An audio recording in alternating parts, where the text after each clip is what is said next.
Hi, in this session, we are going to look into SQL functions. So let's start with the definition of SQL functions. So what is a SQL function? SQL functions are basically built-in ones in Oracle database. So we have certain functions which are built in ready-madely for us, and we are going to inculcate these functions into our learned statements. So we have already learned all the 5 categories of SQL statements. Now we are going to incorporate this newly built-in SQL functions which are already available in our statements so that we can make our statements much more efficient, right? We are making our statements much more efficient. So are these SQL functions similar to the user-defined? What do you mean by user-defined? What are you talking about here is user-defined functions. User is defining a concept or a small logic and saving it inside the database. These are called as user-defined functions. User has created those functions and saved it there.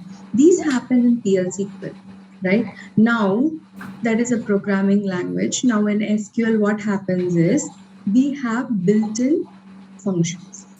These built-in functions can be incorporated ready-madely into our statements so that our statements can be efficient.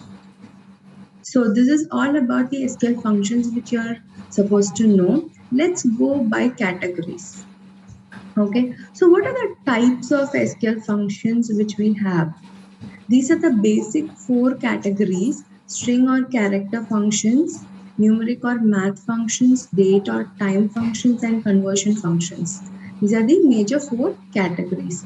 We are going to walk through one by one, and we are going to have major examples, like what are the type of functions we can use in day-to-day daily routines. So most of the functions are covered in this session. Let's start with string or character functions. In string or character functions, these are the listed functions, and I'm going to explain you with examples, don't worry. So first I'll walk through what are these actually doing, what is the functionality of these functions, and then we go into SQL developer and start executing the queries again. So let me walk through concat. Concat function is the first function, which is actually, it is defined as to add 2 strings. Okay, if you have 2 words and if you want to join it together, then you add concatenation, right? Concatenation.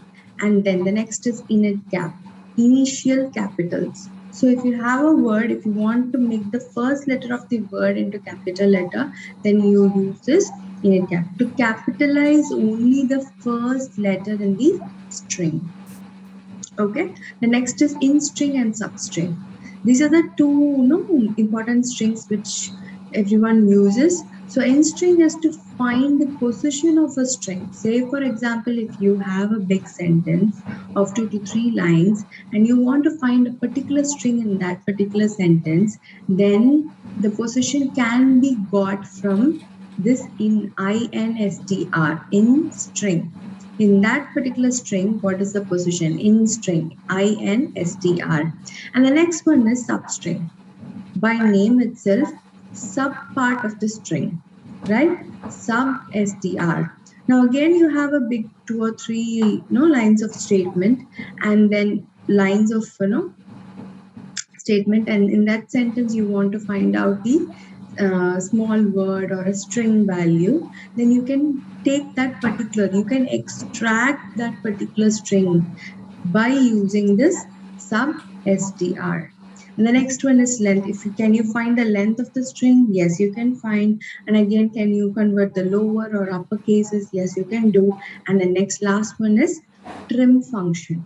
You can trim a string as well. What do you mean by these things? Can you explain us with examples? Yes. Right next, we're going to do that.